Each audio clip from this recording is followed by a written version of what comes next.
Senhoras e senhores, anunciamos a presença do governador de Brasília, governador Rodrigo Hollenberg, acompanhado do senhor ministro-presidente do Tribunal Superior Eleitoral, ministro do STF, ministro Gilmar Mendes, e também do advogado e deputado na 13ª legislatura, Vitalino Canas. Por favor. Com a palavra o senhor ministro Gilmar Mendes. Nós estamos chegando ao final deste evento e creio que, pelo que ouço, foi extremamente proveitoso em termos de debates sobre essa temática complexíssima da segurança pública. Antes de caminharmos para o encerramento, nós vamos ouvir agora, isso foi o que nós placitamos no decorrer da palestra, o professor Vitalino Canas, que é professor da Universidade de Lisboa e também membro do Parlamento Português e que tem experiência vívida no tema da chamada descriminalização do uso de drogas. Como sabem, nós estamos discutindo isso no Brasil e tem até um caso da minha relatoria que está hoje sob a análise, agora, inicialmente era do ministro Teori, mas agora do ministro Alexandre de Moraes, em que esse tema está sendo colocado. É um tema muito importante para a discussão sobre segurança pública. Há estudos indicando que, a despeito da boa intenção da lei de drogas, assim chamada, que se tem produzido o efeito contrário, com talvez aí se fala no excesso de prisões de usuários que também são pequenos traficantes, em suma, um debate que está muito presente na nossa sociedade. Acho que, sem mais delongas, vamos passar a palavra ao professor Vitalino Canas, a quem nós agradecemos pela presença, fez um esforço hercúleo para estar aqui hoje. O professor Blanco de Moraes, que é um querido amigo, fez essa intermediação e permitiu que ele aqui estivesse, e eu acho que é uma oportunidade singular podemos ouvi-lo. Muito obrigado, Sr. Ministro.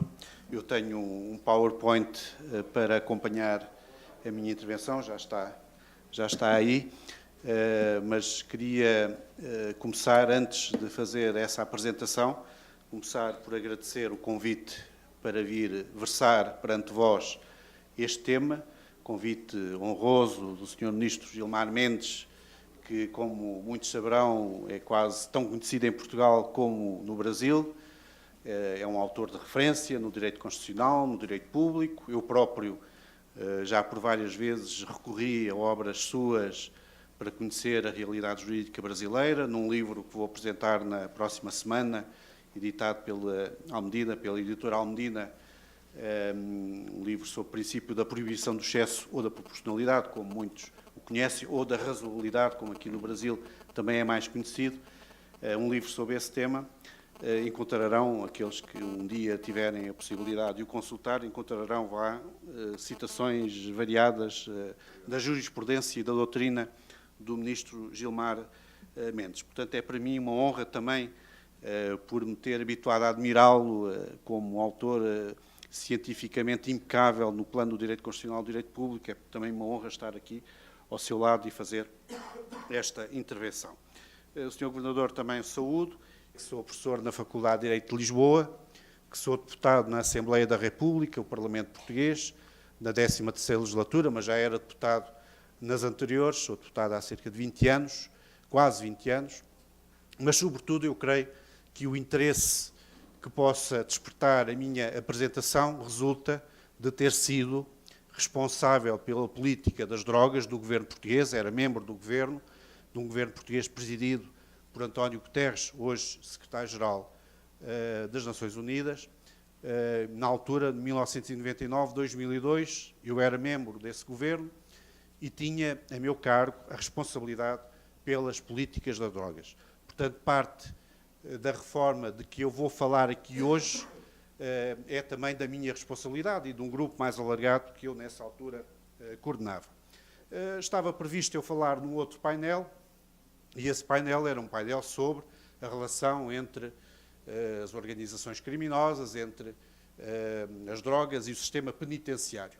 E eu tinha previsto começar dizendo isto aqui. Bom, o tema do painel referia-se, aquele painel da parte da manhã, referia-se à relação entre drogas e sistema penitenciário, mas acontece que em Portugal a relação entre as drogas e o sistema penitenciário tem-se vindo a atenuar e tudo leva a crer que continuará a atenuar-se. Começou a atenuar-se em 2000 com a reforma que foi feita da descriminalização de parte do consumo e continua hoje em dia a atenuar-se também por atuação do sistema necessário, sistema judiciário que tem, de alguma forma, encarado a questão das drogas, sobretudo como uma questão a ser tratada num quadro fora das cadeias e não dentro das cadeias. Portanto, a minha exposição vai ser, essencialmente, tentando mostrar como é que isso aconteceu e o bom que isso constituiu em vários setores, designadamente para o sistema penitenciário. Queria só começar por dizer muito rapidamente que no final do século XX Portugal tinha uma das mais altas prevalências de consumidores de drogas problemáticas, de consumidores problemáticos ao nível europeu, 1% em cada 100 mil usuários de drogas problemáticas. A morbilidade associada ao consumo era enorme e a infecção de toxicodependentes em VIH parecia descontrolada. Aqui este quadro, não sei se nota bem, mas poderão por ele constatar que esta linha vermelha está aqui em 1989, está a subir, até que atinge um pico em 1999, depois começa a descer, sendo que aqui em 2000 foi quando ocorreu a descriminalização do consumo. Já procurarei explicar qual é que é a relação entre estes dois fatores. Mas este é também um indicador de porque é que, na altura, a questão relacionada com o consumo de drogas e com as drogas mais geralmente consideradas era uma das questões principais da política portuguesa. Aqui também as notificações em VIH também verificam que elas têm vindo a descer entre os consumidores e os não consumidores, mas pronunciadamente entre os consumidores de drogas. Os sistemas de segurança pública, de justiça e penitenciário estavam subcarregados, portanto estou a referir-me ao final da década de 90, final dos anos do século XX, estavam subcarregados com a obrigação de perseguir, condenar e fazer cumprir penas de consumidores ou de pessoas em relação às quais era impossível saber verdadeiramente se eram consumidores ou se eram verdadeiramente traficantes ou simplesmente consumidores de drogas, quaisquer que fossem. No caso do sistema penitenciário, para além dos custos inerentes e do empate de recursos, já aqui foram referidos, já ouvi aqui falar dos recursos que estão despendidos no sistema penitenciário brasileiro relacionados com o encarceramento de consumidores e de traficantes de droga. Estes custos certamente serão semelhantes àqueles que existiam. Para além disso, para além do dispêndio de recursos, o internamento de consumidores trazia para o interior das cadeias pessoas carentes de tratamento, hipermeáveis ou até agentes do tráfico nas cadeias. E mais relevante ainda é que, no termo do cumprimento da pena, muito provavelmente os padrões de consumo ter-se-iam agravados. Porque, naturalmente, quem está encarcerado continua a estar suscetível de ser afetado pelo fenómeno do tráfico e pelo fenómeno do consumo e, muitas vezes, na cadeia, no ambiente prisional, os padrões de consumo agravam-se. O que significava que, não estando, em princípio, por mais esforço que faça, o sistema penitenciário preparado, vocacionado para o tratamento de toxicodependentes, o que acontecia normalmente é que, uma vez regressados à liberdade, os consumidores persistiriam em hábitos de consumo, porventura mais críticos, sendo apenas uma questão de tempo de regressarem à cadeia. Isto depois, para além de todos os fenómenos associados, alguns dos quais aqui ouvimos falar hoje de manhã e que em Portugal também existiam, designadamente o facto das famílias serem sujeitas à pressão de se tornarem elas próprias traficantes para levar droga para os respectivos familiares. Portanto, esse side effect também existia em Portugal e, naturalmente, era um efeito perverso. É claro que o sistema existente, o ordenamento jurídico existente, a chamada lei da droga existente, suscitava, portanto, muitas dúvidas. Desde logo, uma dúvida de caráter jurídico ou dogmático. É possível discutir, do ponto de vista jurídico-dogmático e do ponto de vista do chamado direito penal, do bem jurídico, se o bem jurídico que se protege com a penalização do consumo é ou não um bem jurídico que deve ser protegido dessa forma, de uma forma através de uma solução de natureza criminal. Havia dúvidas de natureza económica, pelas razões que já disse. A sensação que existia era que havia um desperdício de recursos, gastava-se muito dinheiro a encarcerar consumidores ou consumidores traficantes, às vezes a fronteira é difícil de traçar, sem qualquer efetividade, porque eles saíam na mesma ou pior. Havia questões de natureza humanitária. O consumidor é verdadeiramente um criminoso ou é um doente, que deve ser tratado como tal e deve ser sujeito a tratamento através do sistema de saúde. E havia, naturalmente, dúvidas de natureza política, porque se tinha a sensação de que se dispersavam os recursos escassos, sempre escassos, existentes, para estar a perseguir os consumidores, muitas vezes recursos necessários para perseguir o grande tráfico ou o médio tráfico de forma mais eficaz.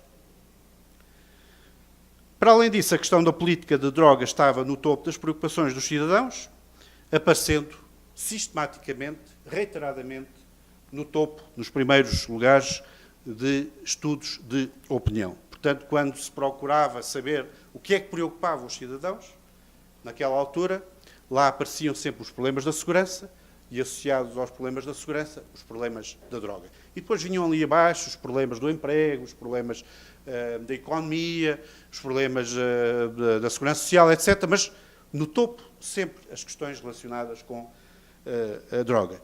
O alarme social, relacionado com o extensivo tráfico e consumo em lugares públicos, atingia índices elevados. Portanto, havia necessidade de uma resposta política que quebrasse com o ciclo que vinha de trás, e para isso era necessário um novo paradigma, inovador à escala europeia e universal.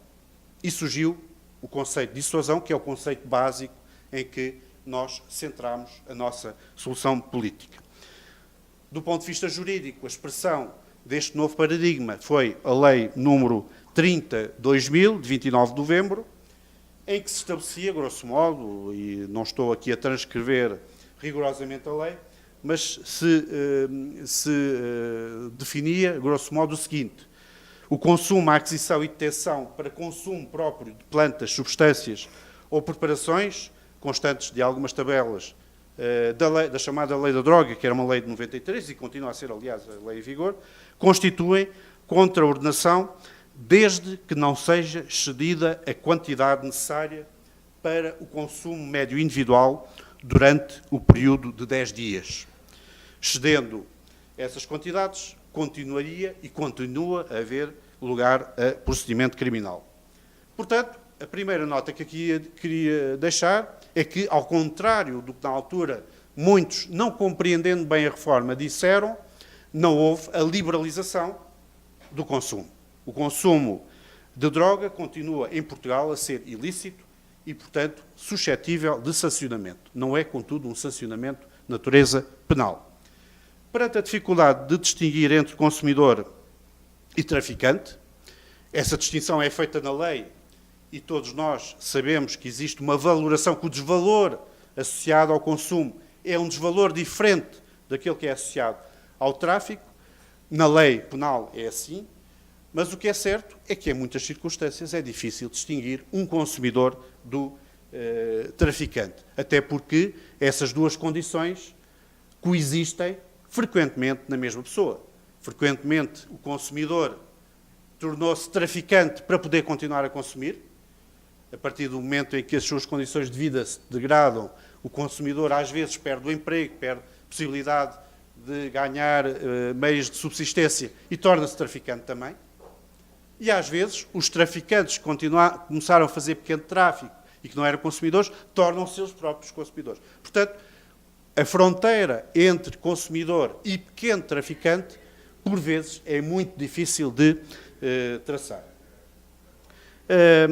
E, portanto, aquilo que nós, em todo o caso, fizemos na lei, diferentemente do que inicialmente o Governo propôs, foi traçar uma distinção entre um certo tipo de consumidores, os consumidores que tivessem na sua posse até um limiar máximo de doses médias, doses para consumo diário em média, 10 doses, e todos os demais. E nesses demais também ainda continuaria a haver a possibilidade de consumidores serem sujeitos a sanções penais. Este foi um equilíbrio que se conseguiu encontrar na Assembleia da República, já irei dizer qual é que era o contexto social e político em que esta reforma se fez, e, portanto, era necessário conseguir equilíbrios. Digamos que não foi o equilíbrio inicialmente proposto pelo Governo, proposto por mim e pela minha equipa, mas foi o equilíbrio que depois se atingiu na Assembleia da República para atingir maior consenso de uma lei que em si não tinha condições para ser totalmente consensual. Portanto, qual é que é então a solução que está? Retomando, o consumidor que adquirir ou tiver na sua posse substâncias que não excedam a quantidade necessária para o consumo médio individual durante o período de 10 dias está sujeito, no máximo, à imposição de sanção administrativa. Portanto, continua a ser ilícito consumir, mas a sanção que pode ocorrer, se ocorrer sanção, é uma sanção meramente administrativa.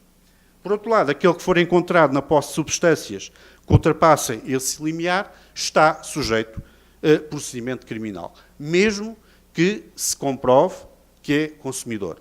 Mas se tiver substâncias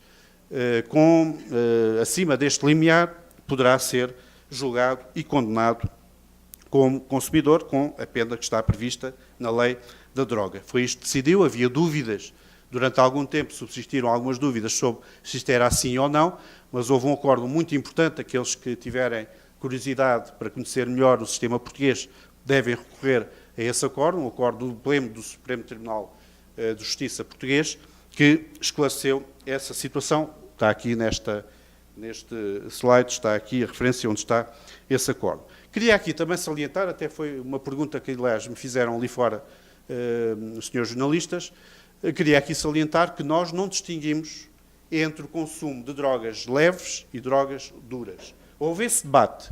Houve quem entendesse que, sim senhora, descriminalização, muito bem, mas apenas drogas leves. E nós contrapusemos o seguinte, não.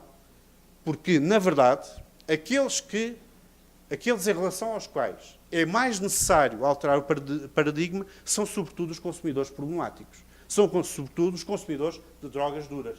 Porque são esses que têm problemas mais graves de saúde. São esses que o sistema prisional não está preparado para enquadrar. E são esses que têm de ser encaminhados para o sistema de saúde. Portanto, não faz sentido descriminalizar em nome da ideia de que o consumidor é um doente e não um criminoso. Não faz sentido descriminalizar o consumo de drogas leves e não descriminalizar o consumo de drogas duras. E, portanto, não se faz essa distinção na lei portuguesa.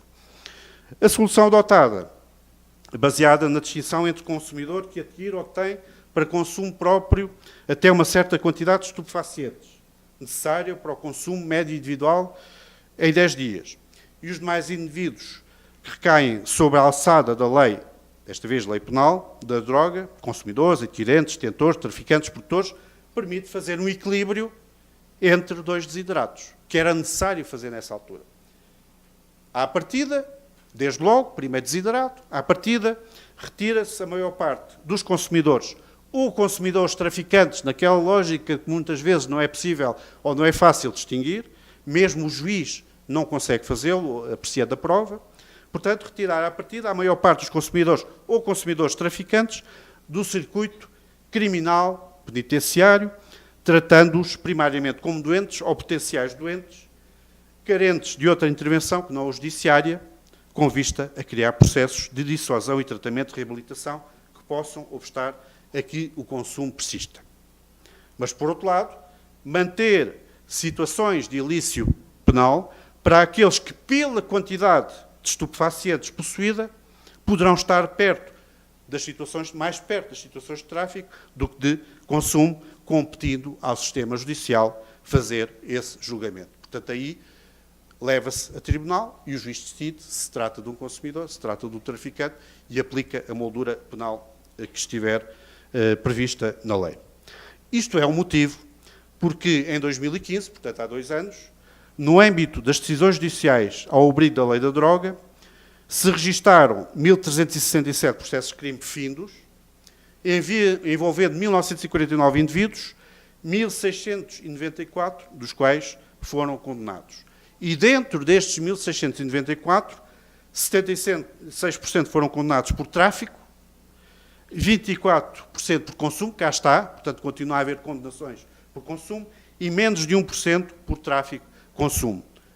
Contudo, a circunstância de ter havido condenações por consumo não quer dizer que eles cumpram penas de prisão efetiva. E, na verdade, em situações de reclusão, em 2015, no final de 2015, havia apenas muito poucos indivíduos, dezenas, talvez nem muitas dezenas, a cumprir pena pelo chamado tráfico ou tráfico-consumo. Portanto, retomando aquilo que vos dizia no início, a relação entre consumidores, ou consumidores que sejam também pequenos traficantes, e sistema penitenciário é hoje, em Portugal, muito ténue. Isto está em harmonia com a filosofia subjacente à reforma de 2000. O toxicodependente é considerado um doente que necessita de cuidados de saúde e não de ser encarcerado. A descoberta do consumidor deve ser uma oportunidade para a intervenção precoce. Portanto, descobre-se alguém a consumir e tem-se ali a possibilidade de intervir precocemente sobre essa pessoa. Intervenção precoce específica e integrada com os utilizadores de drogas. E esta intervenção está dirigida às características e necessidades individuais dos utilizadores de drogas. Qual é que é o coração e o pulmão do novo paradigma? As chamadas comissões de dissuasão da toxicodependência. Estas comissões são entidades administrativas, não são entidades judiciárias, são entidades administrativas, da função administrativa, com poder sancionatório, mas sem natureza judiciária, com forte ligação orgânica ao sistema de saúde, portanto, à administração da saúde.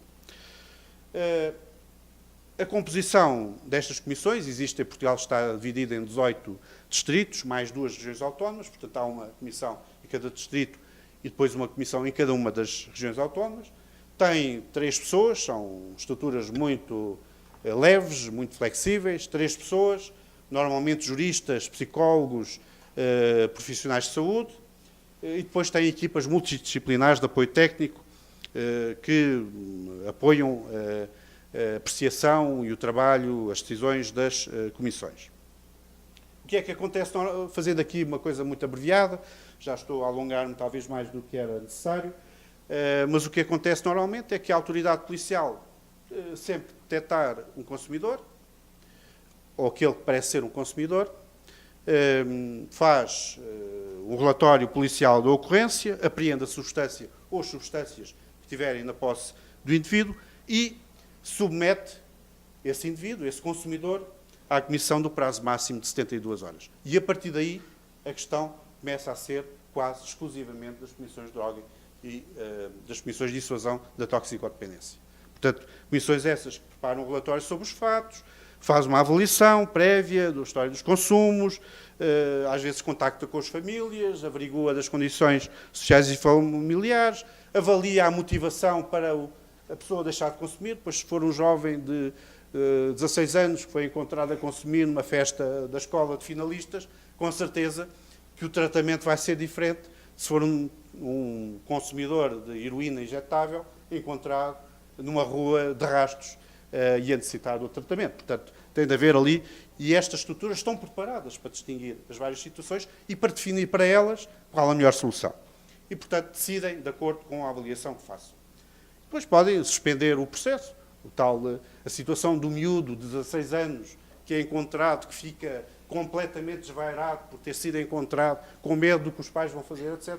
Com certeza que aí não vai haver mais do que um aviso, quase dizendo, olha, nós se calhar não vamos dizer nada aos teus pais, vais para casa, mas se alguma vez mais acontecer, estás desgraçado. Portanto, há aqui um conjunto de possibilidade de decisões ou de sanções possíveis. Então, está esta lista, que aliás não esgota todas as possibilidades. Há aqui uma certa flexibilidade de decisões possíveis, que vão desde o tratamento, dizer, tu és alguém que precisa muito de ser tratado. Estás a consumir drogas duras, a tua vida está desgraçada, vais morrer se não tens tratamento. Queres colaborar, queres submeter, queres que a gente te prepare um programa, o indivíduo diz sim e depois acompanha-se esse programa. Portanto, é isso que está aqui em causa, ou combina serviço comunitário, ou faz outro tipo de aproximação daquilo. No momento da aprovação da lei, existiu naturalmente um forte debate político, como existirá em qualquer país, porque é alteração de paradigma. Um debate político e social interno, e aliás não só interno, porque também tivemos reflexos de grande debate externo também sobre o que é que Portugal estava a fazer, com grande visão. Diria que a sociedade portuguesa e o universo político estavam divididos 50-50. Se não acontecesse que houvesse mais opositores à reforma do que os que a apoiavam, havia uma divisória entre esquerda e direita, embora dentro dos partidos de esquerda, que eram teoricamente apoiantes, havia também muita gente que não apoiava, e nos partidos de direita, que eram teoricamente oponentes, havia quem apoiasse, mas a divisória era razoavelmente desta natureza, esquerda-direita, 50-50, mas se nós quiséssemos desempatar os 50-50, se calhar encontraríamos maior oposição do que suporte à descriminalização. Quais é que eram os argumentos contra a descriminalização? É quase fácil saber quais seriam. Primeiro, desde logo, achava-se que poderia haver incompatibilidade com as convenções internacionais. Aliás, nós tivemos várias visitas, tive de recorrer a todo o meu talento, se algum tenho, de jurista, para tentar convencer várias visitas que recebemos do INCB, International Narcotics Control Board, que nos visitou e que ia perguntar, normalmente fazia sempre as mesmas perguntas, mas às vezes com intuações diferentes, perguntar se nós não achávamos que aquilo que estávamos a fazer era contra as convenções internacionais das questões da droga. E nós lá íamos explicando o que estávamos rigorosamente a fazer, que se enquadrava, etc. Depois havia quem dissesse, isto Portugal vai se tornar um paraíso dos consumidores. Vai se tornar um centro do turismo da droga. Vem toda a gente para Portugal consumir, porque como a lei vai ser mais flexível, toda a gente vem aqui para poder consumir à vontade, sem nenhum problema. Depois dizia-se, bem, mas isto, além disso, é um sinal errado para os jovens. Porque se nós estamos a descriminalizar, qual é que é o sinal que estamos a dizer? Estamos a dizer, não, isto afinal não é tão grave assim. Consumir drogas não é tão grave, porque até estamos a descriminalizar. Até estamos a diminuir o grau de pressão que colocamos sobre os consumidores. E dizia-se, além disso, bem, isto vai ser uma desgraça, isto vai propulsionar o consumo de drogas, Portugal vai ter aqui um problema gravíssimo no futuro. Vejamos o que é que aconteceu.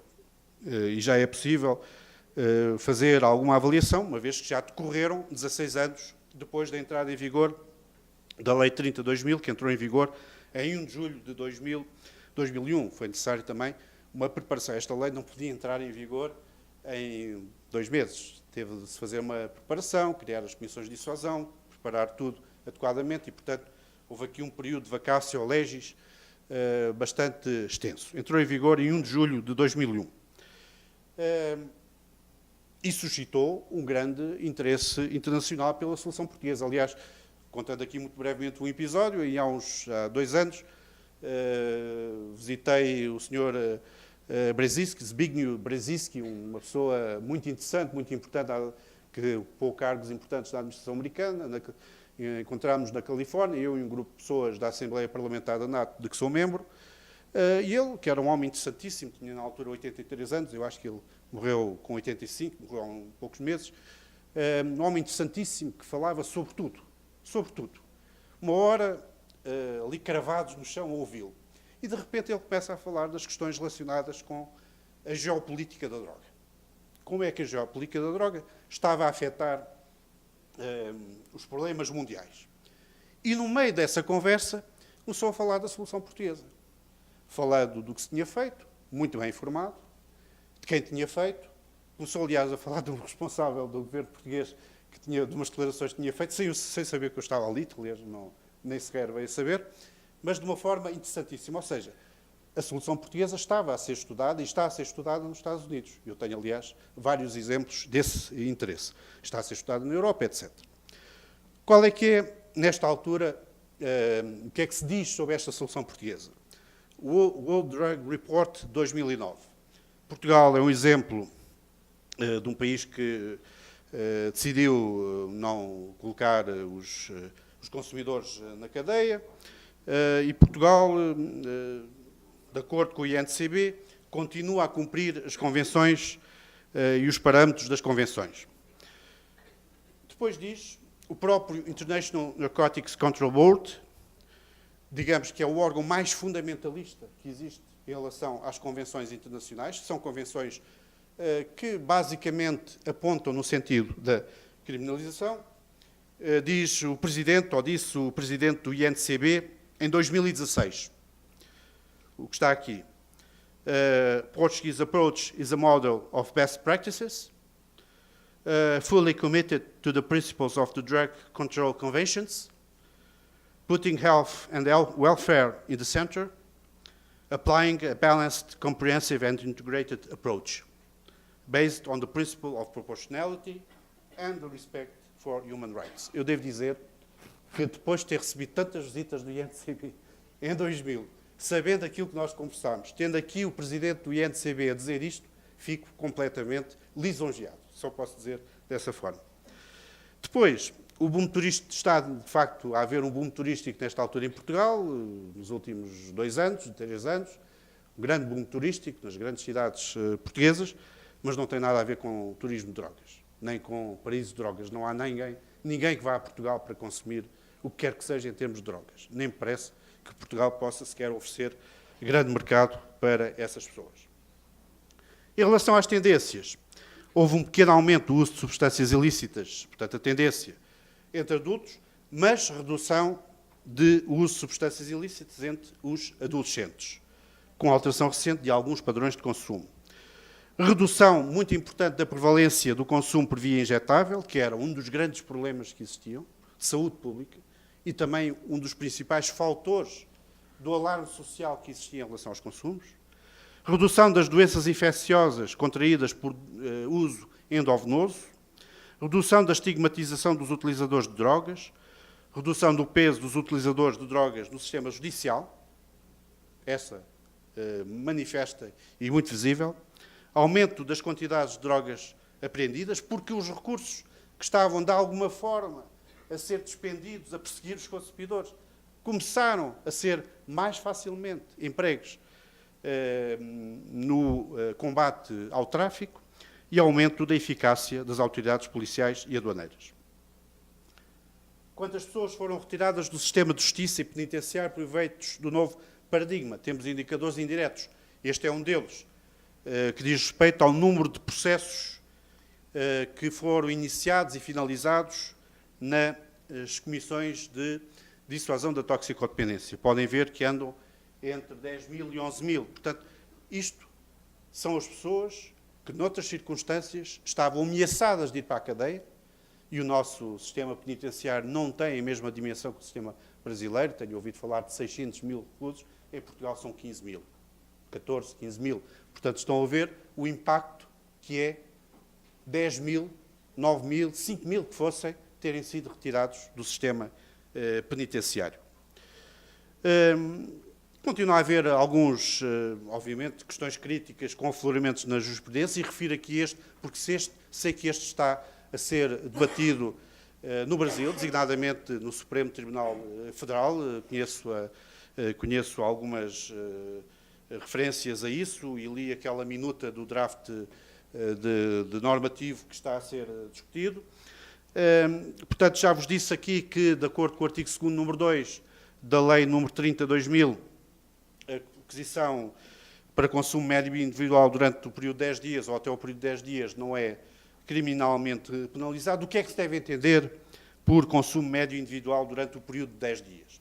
Ora bem, isto esteve em dúvida durante algum tempo, mas foi também esclarecido pelo Supremo Tribunal de Justiça naquela decisão judicial que há pouco aqui eu referi, e, portanto, existe jurisprudência estabilizada desde 2008 que diz o que é isto e que permite aos juízes, naturalmente, quando tiverem de aplicar, ou às entidades policiais, quando tiverem de levar os consumidores às comissões de dissuasão, permite-lhes saber o que é que está dentro, digamos, do âmbito criminal e o que é que sai fora do âmbito criminal e deve ser levado para as comissões de droga e toxicodependência. Eu quero dizer aqui o seguinte: em Portugal, isto não divide os consumidores dos traficantes. Eu sei que esse é o debate que existe no Brasil, ou seja, saber quais é que são os indicadores objetivos que permitem pôr de um lado consumidor e pôr do lado, do oposto,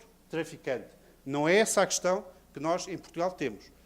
Nós, em Portugal, isto serve para distinguir entre os consumidores que não são sujeitos a procedimento criminal e todos os outros, sejam consumidores ou não, que são sujeitos a procedimento criminal. Portanto, é uma questão ligeiramente diferente.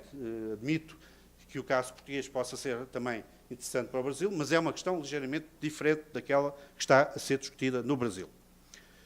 Em Portugal, a questão da droga, e estou já a terminar, a questão da droga e da toxicodependência deixou de ocupar um lugar central no debate político.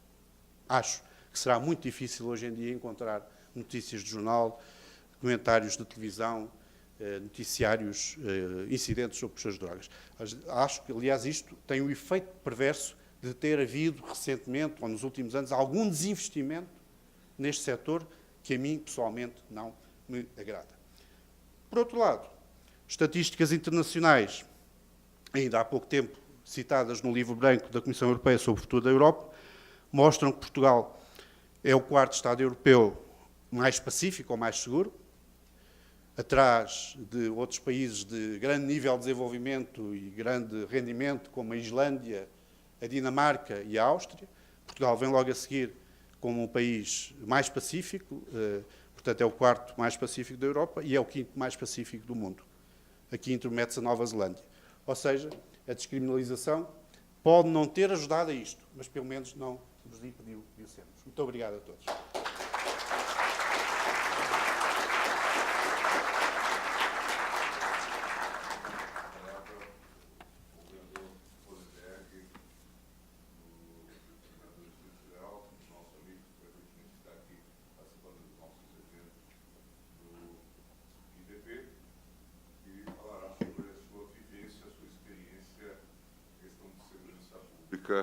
Aqui no Distrito Federal e nas perspectivas também do entorno, que é também uma realidade bastante complexa. Boa noite a todos. Eu quero cumprimentar o ministro Gilmar Mendes, dizer que me sinto honrado, ministro, mais uma vez, de estar aqui no IDP para debater um tema tão importante. Cumprimento o doutor Vitalino, deputado federal, advogado português, professor, e parabenizá-lo pela brilhante palestra. Acho que Vossa Excelência traz temas da maior relevância para um debate profundo, um debate franco sobre um tema muito importante. Acho que traz elementos realmente vigorosos para esse debate. E quero iniciar cumprimentando o IDP por essa iniciativa, debater um tema tão importante como segurança pública, especialmente a questão do sistema carcerário. Tivemos aqui a oportunidade de debater também a questão de saúde pública, da maior importância, e queria deixar uma sugestão, se me permite, ministro Gilmar Mendes, em função até da qualidade desse seminário, desse debate, que o IDP pudesse também, em algum momento, fazer um sobre o sistema socioeducativo. Entendo que seria muito importante também de como tratar os nossos jovens. Eu vou iniciar com um panorama geral da área de segurança pública do Distrito Federal. O Distrito Federal tem polícias muito qualificadas, e quando nós ainda, no período pré-eleitoral, nós buscamos conhecer a experiência naquele momento, especialmente de Pernambuco, do Pacto pela Vida, que a gente buscou implementar em Brasília com todas as adaptações que se faziam necessárias. Mas a gente tem, aqui em Brasília, procurado trabalhar com muita informação científica, portanto, temos feito pesquisas regulares, identificando as áreas mais violentas, maior incidência de crimes, tanto crimes contra o patrimônio como os crimes violentos, crimes contra a pessoa humana, e definindo as estratégias a partir dessas informações científicas. Nós levantamos as 31 áreas de maior incidência de crimes no Distrito Federal. Temos atuado dessas 35, em 9 áreas são responsáveis por 70% das ocorrências, das incidências, e a atuação articulada, organizada nessas áreas, temos conseguido nessas áreas uma redução maior do que em outras áreas. Mas eu quero dar aqui alguns indicadores muito positivos da nossa política de segurança pública, especialmente em relação aos crimes violentos, letais e intencionais. Nós estamos, a cada ano, batendo recorde no número de homicídios por 100 mil habitantes, reduzindo. Nós, quando iniciamos o governo, o último número de 2014 eram 24,7 homicídios por 100 mil habitantes. Tivemos, em 2015, o menor número dos últimos 22 anos, em 2016, o menor número dos últimos 23 anos, e em 2014, até aqui, e eu acompanho isso diariamente, nós estamos com uma redução muito grande em relação aos anos anteriores, portanto, deveremos também fechar com o menor número de homicídios dos últimos 24 anos, estamos nos aproximando a indicadores de 1980. Para vocês terem ideia, nos 5 primeiros meses de 2014, nós tivemos 297 homicídios no Distrito Federal. Nos 5 primeiros meses de 2017, portanto, no mesmo período, nós tivemos 200 homicídios, 97 homicídios a menos, uma redução de 32% nos homicídios. É importante registrar esse dado porque, na maior parte dos estados brasileiros, o número de homicídios tem aumentado. Em Brasília tem não apenas reduzido, mas tem reduzido de forma significativa. Em relação aos crimes contra o patrimônio, nós já não temos um sucesso tão grande. E nós vínhamos, em 2015, com uma redução muito significativa na redução dos crimes contra o patrimônio em relação a 2014. E, a partir de setembro, com a introdução das audiências de custódia, que é muito importante registrar o papel importante das audiências de custódia para o sistema penitenciário, especialmente no momento que o sistema penitenciário está muito comprimido, tem um número muito maior de presos do que de vagas, portanto, reduziu muito o número de presos, especialmente presos provisórios, mas nós percebemos uma mudança na curva, na redução dos crimes contra o patrimônio a partir das audiências de custódia. Nós conseguimos fechar 2015 ainda com uma redução em relação a 2016. E aqui nós contabilizamos roubo a transeunte, roubo de veículo, roubo em transporte coletivo, roubo em comércio, roubo em residência e furto em veículo. Mas percebemos, em 2016, um aumento em relação a 2015, e este ano, em relação a 2016, nós estamos com uma pequena redução até aqui, uma redução de 3%. É importante registrar que isso não tem se refletido no aumento da sensação de segurança da população. Apesar de que os nossos indicadores são muito positivos, especialmente em relação aos homicídios, as pesquisas que a gente tem mostram que a sensação de insegurança da população aumentou. Isso está associado a diversos fatores, como problemas de iluminação pública, problemas de desordem urbana, som elevado, conflito com vizinho, presença de mendigos nas ruas, e é claro que também um volume elevado de crimes contra o patrimônio aumenta essa sensação de insegurança. E o que nós temos observado, e é importante também aqui registrar, que Brasília, comparativamente a outros estados, leva uma certa desvantagem na comparação dos indicadores, porque Brasília é a unidade da federação que a população tem o maior nível de confiança na polícia, nas polícias.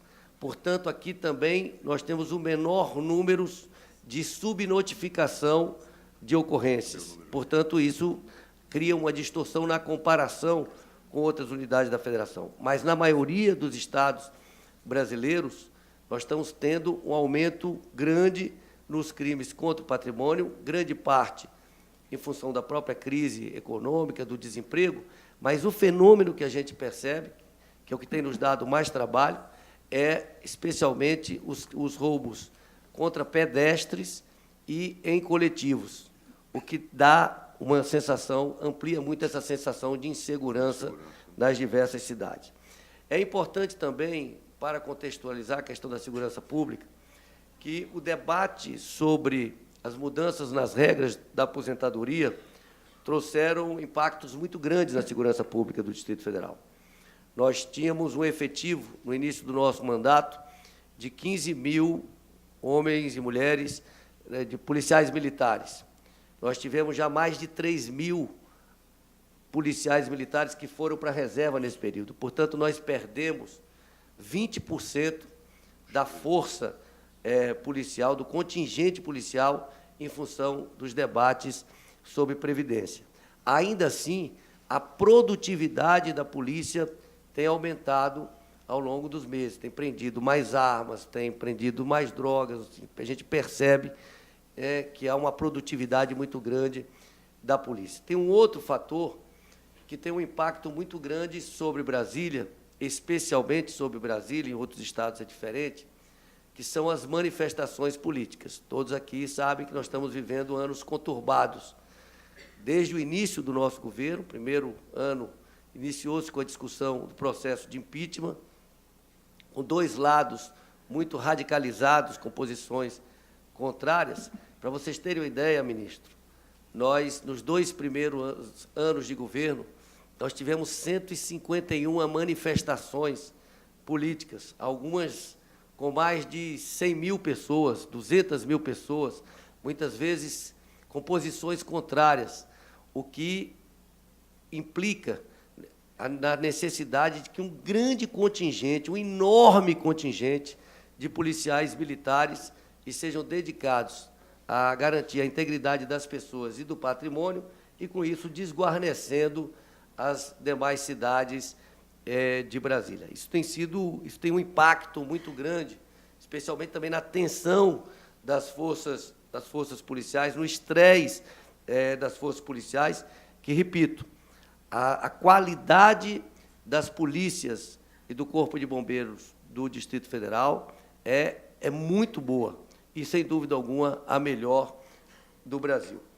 Bom, é importante também registrar que algumas ações que estamos fazendo, que procuram articular diversas ações integradas de diversas secretarias em determinados territórios, têm produzido resultados positivos. Vou citar o exemplo do setor comercial sul, que no ano de 2015 tivemos 8 homicídios no setor comercial sul, uma área extremamente escura, e que nós, além de iluminarmos, procuramos conter o comércio ilegal e desenvolver um conjunto de atividades culturais, inclusive a Quinta Cultural e outras atividades, e no período de 1 ano nós não tivemos nenhum homicídio no setor comercial sul e tivemos uma redução muito significativa também dos crimes contra o patrimônio. E, ao fazer essas pesquisas de incidência de violência, nós temos procurado, com as dificuldades que o governo tem nesse momento em função da crise financeira que todos vocês sabem, mas de buscar articular programas e projetos sociais nas áreas de maior incidência da violência, além de outros investimentos como iluminação pública, regularização fundiária, porque a gente percebe também que em Brasília é um problema muito grave que o nosso governo tem enfrentado, mas que vem de muitos governos que se omitiram ao longo da história, que são as ocupações irregulares associadas à grilagem de terra pública e, muitas vezes, associada ao tráfico e à violência urbana muito forte nessas áreas irregulares que estamos procurando regularizar. Do ponto de vista do sistema penitenciário, nós percebemos, ministro, e eu não consegui identificar a causa disso, mas que de 2008 para cá houve um aumento muito grande, exponencial, do número de presos no sistema penitenciário do Distrito Federal. A curva de aumento, ela era uma curva tênue e ela passou a ser uma curva realmente, uma seta para cima muito grande. Nós tínhamos uma diferença em 2008 entre o número de vagas e o número de detentos em torno de 1.000. Nós tínhamos em torno de 8.000 presos para 7.000 presos para 6.000 vagas. Durante muitos anos, não houve nenhum tipo de investimento na ampliação das vagas do sistema penitenciário no Distrito Federal. Os últimos foram no nosso governo. Nós já inauguramos 800 vagas no sistema penitenciário, 400 vagas no Centro de Detenção Provisória no Presídio Feminino e 400 vagas no Centro de Detenção Provisória masculino. Mas hoje, ainda assim, nós temos algo em torno de 7.300 vagas para mais de 15.000 detentos no Distrito Federal. Nós estamos no processo de construção de uma penitenciária com 3.200 vagas. Até tive uma reunião hoje com o consórcio, buscando resolver problemas da obra, mas com essa obra, e sem dúvida isso vai melhorar bastante, mas é importante aqui também o perfil do sistema penitenciário no Distrito Federal é um pouco diferente do resto do Brasil. Nós temos aqui 3.204 presos provisórios e 12.161 é uma relação melhor do que a grande parte das unidades da Federação. Com todos os problemas, e temos muitos problemas no sistema penitenciário do Distrito Federal, a nossa situação ainda é melhor do que a grande parte dos estados brasileiros, talvez do que todas as unidades da Federação. Está ali o Osmar, que é o subsecretário do Sistema Penitenciário do Distrito Federal. O que nós estamos fazendo? Nós, neste momento, estamos adquirindo, já concluímos o processo licitatório para a compra de 6.000 tornozeleiras eletrônicas. Estamos montando a central de monitoramento. Isso vai facilitar sobremaneira o nosso trabalho e vai contribuir para descomprimir o sistema penitenciário no Distrito Federal. É claro que nós queremos fazer isso de forma paulatina, até para ter um processo de observação, de monitoramento disso, e temos procurado também ampliar a participação dos apenados através do trabalho. Nós temos hoje algo em torno de 2.700 detentos que trabalham de alguma forma, parte remunerada, parte apenas trocando pela redução da pena. Aliás, o ministro é nosso parceiro, o Tribunal Superior Eleitoral é nosso parceiro também, utilizando mão de obra de cidadãos em recuperação. Também estamos procurando, o Distrito Federal também tem, no seu sistema penitenciário, salas de aula. Em torno de 10% da população carcerária estuda nos nossos centros de detenção. Portanto, essa é a realidade do Distrito Federal, acho que essa é a contribuição que eu posso trazer a esse debate, muito mais factual, de relatar essa experiência do Distrito Federal, mas entendo que temos vários servidores aqui participando desses seminários, certamente levarão contribuições importantes para a política de segurança, especialmente para o sistema penitenciário. Nós percebemos que há uma preocupação muito grande das autoridades, especialmente do Supremo Tribunal Federal, em relação a esse tema. A própria presidente, ministra Carmen Lúcia, já visitou o nosso sistema penitenciário aqui no Distrito Federal, e acho que esse tema é da maior relevância para garantir dignidade e garantir que as pessoas tenham possibilidade de se recuperarem a partir do sistema penitenciário. Muito obrigado. Obrigado, governador, por essa elucidativa apresentação mostrando a realidade do Distrito Federal, que, com todas as dificuldades inevitáveis, ainda mostra um quadro bastante positivo se nós tivermos critérios relacionais, né, tendo em vista aí, especialmente, as grandes capitais.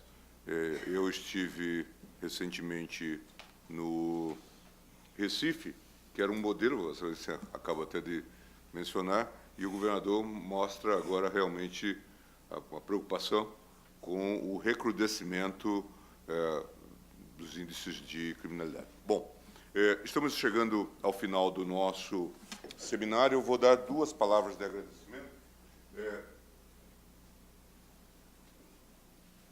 tentando também traduzir os resultados que foram aqui apresentados. Agradecer a presença do governador, agradecer também a belíssima exposição, a elucidativa exposição que nós tivemos do professor Vitalino Canas, que é extremamente animadora, tendo em vista o risco, né, que sempre vem inerente a esse processo decisório no qual nós estamos envolvidos no Supremo. Fiquei bastante satisfeito, especialmente com a sua consideração sobre a não distinção entre os tipos de drogas que se consomem, uma vez que foi essa a minha posição. Evidentemente que no recurso extraordinário de que nós tratávamos, o debate era sobre maconha, tanto é que teve uma intervenção mais ou menos folclórica de um colega que disse: eu só conheço pessoas que consomem maconha, mas nós não estamos resolvendo o problema dos nossos conhecidos,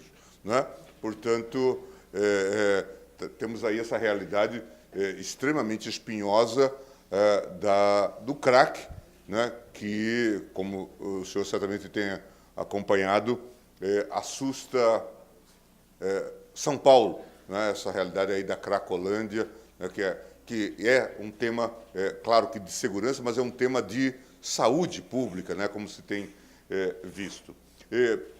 Algumas conclusões aqui parecem bastante evidentes, e uma delas ontem já foi ressaltada pelo presidente em exercício, presidente da Câmara, Rodrigo Maia. Hoje, o Ministério da Justiça é também o Ministério da Segurança Pública. E essa é uma tese que eu já vinha defendendo quando presidente do Supremo e do Conselho Nacional de Justiça, que houvesse uma estratégia global no que diz respeito à segurança pública e que se encerrasse com esse discurso, que era muito cômodo, mas também longe da realidade, de que a União nada tinha que fazer no tema de segurança pública, considerando que é a União que legisla sobre o tema de direito penal, da execução penal, do processo penal, que a União que cabe a ela fiscalizar fronteiras, né, por onde passam aí as armas, drogas e tudo mais. É a União que tem a Polícia Federal, em suma, que em casos extremos pode usar as Forças Armadas em questão de lei e ordem. Em suma, não se poderia dizer que a União nada tinha a ver com o sistema de segurança pública. Além do que, também é evidente, o crime hoje é internacional, exige, portanto, inclusive, diálogo com os nossos países, aí, os nossos vizinhos, e talvez um combate efetivo no que diz respeito a um tipo de criminalidade, quer dizer, levam automóveis do Brasil, trazem drogas para cá, todas essas questões das fronteiras secas, que precisa ser acompanhada, e, de novo, missão da União, de modo que me parece que houve um progresso nesse sentido, e acho que também é a mensagem do Congresso, a integração em estratégia nacional de todos os esforços no sentido de tratar a questão do superencarceramento, de forma que se adotem soluções a partir de consensos mínimos sobre medidas a serem adotadas pelos gestores do sistema penitenciário, pelos atores do sistema de justiça e pela sociedade civil. A outra questão que parece relevante e que está nas conclusões que nós pudemos identificar, no que concerne ao sistema prisional, diz respeito à necessidade de um numerus clausus.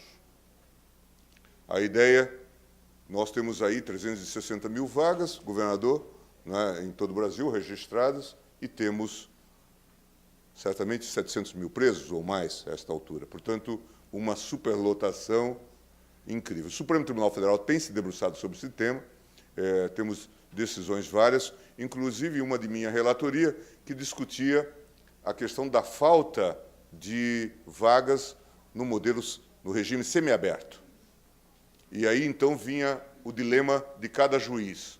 Ou mantém o indivíduo no regime fechado, ou o manda para casa.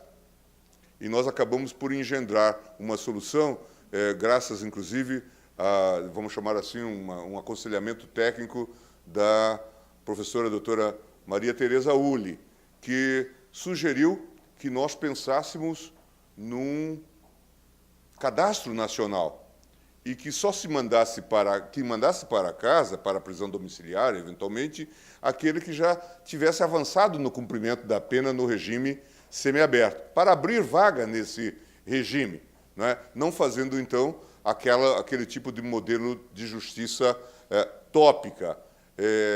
Houve uma recomendação do Supremo Tribunal Federal nesse sentido e espera-se que o CNJ, juntamente com as autoridades do Ministério da Justiça, regulamente esse sistema esse supercadastro, que certamente vai permitir um avanço e uma racionalização em todo o modelo. Mas é fundamental essa discussão sobre números clausus, é preciso coordenar novas prisões com a quantidade de vagas, e aí é preciso que os próprios juízes façam esse controle. A discussão sobre a droga e sobre o uso de drogas, sobre a lei, nós não temos estudos muito seguros sobre esse tema, mas fazendo uma análise a partir, talvez, até dos dados que temos no Supremo Tribunal Federal, nós vemos que aumentou significativamente o número de habeas corpus em matéria de prisão, o chamado tráfico de drogas. E aqui entra tanto o tráfico realmente e a associação para o tráfico, como esses casos, do uso que também se mistura com ou o tráfico que está associado ao uso, em suma. E a lei tentou atenuar, mas há estudos aí indicando que,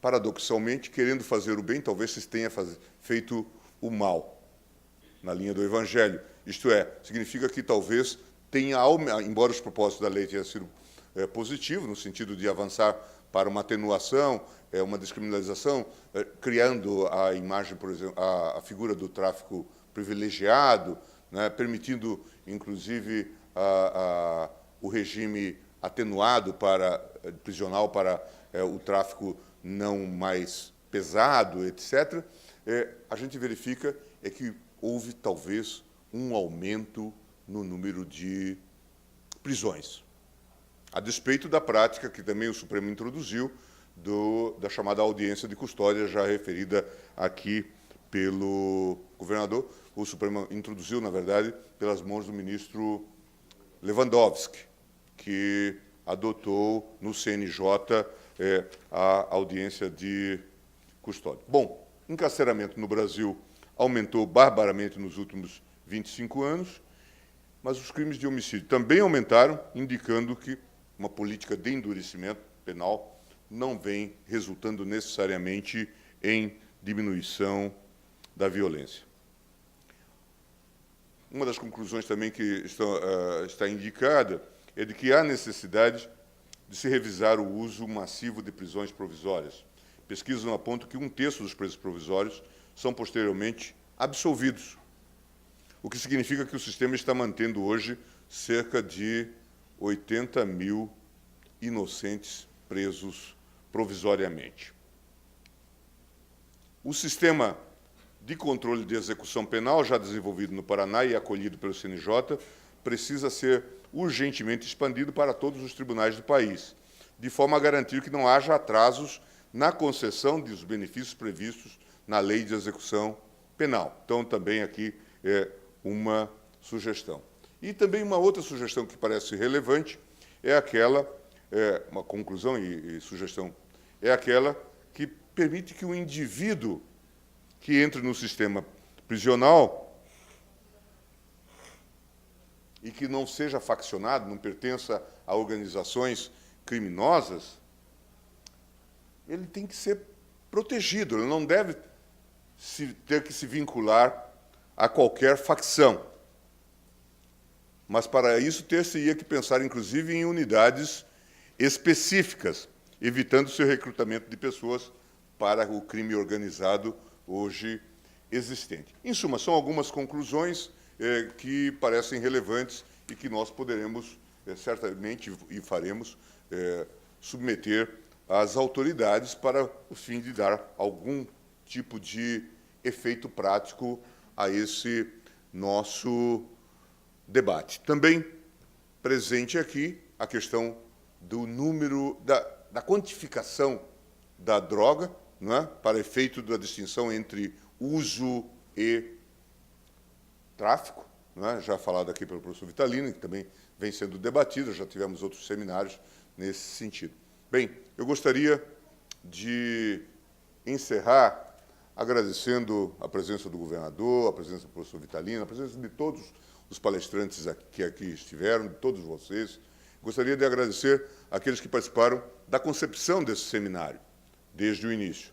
Professor Atalá, professor Favete, professora Maria Tereza Uli, professora Thaís Ferraz, que discutiram o temário e que contribuíram para que nós tivéssemos uma concepção que permitisse, em um dia e meio, nós discutirmos temas relevantes, não discutimos certamente todos, mas temas relevantes para a segurança pública no país, que é realmente hoje um bem vital. Todas as pesquisas, como eu falei ontem, indicam que este é um assunto prioritário e em alguns estados e em algumas capitais assume o caráter realmente do bem vital em todos os sentidos.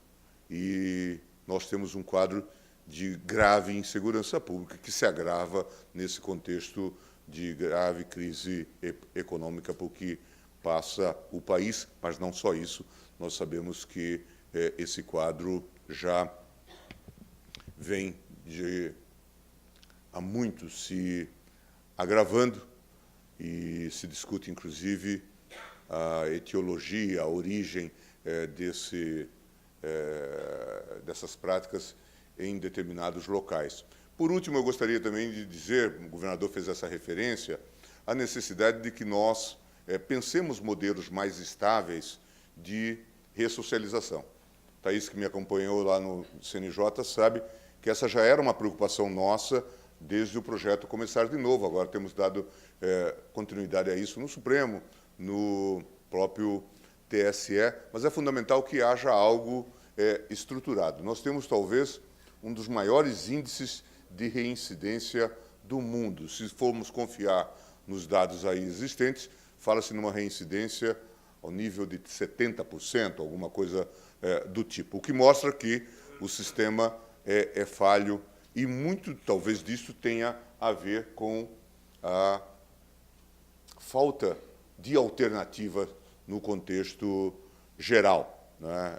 Criminosos que talvez cometeram inicialmente crimes leves, são cooptados pelas organizações e acabam se envolvendo e reincidindo de maneira sistemática, de modo que é preciso quebrar esse círculo e é preciso pensar num modelo. Eu sei que sempre que se fala nisso, a gente esbarra em resistência, inclusive na opinião pública. Não é? Prioridade para o preso ou coisa do tipo. Aqui sempre tem uma dupla perspectiva que precisa ser enfatizada. A questão dos direitos humanos, mas a questão da própria segurança pública. Pensar realmente num modelo de ressocialização para evitar a reincidência. É preciso levar isso para a própria comunidade. Olha, eu queria agora finalizar mesmo e dizer a todos muito obrigado.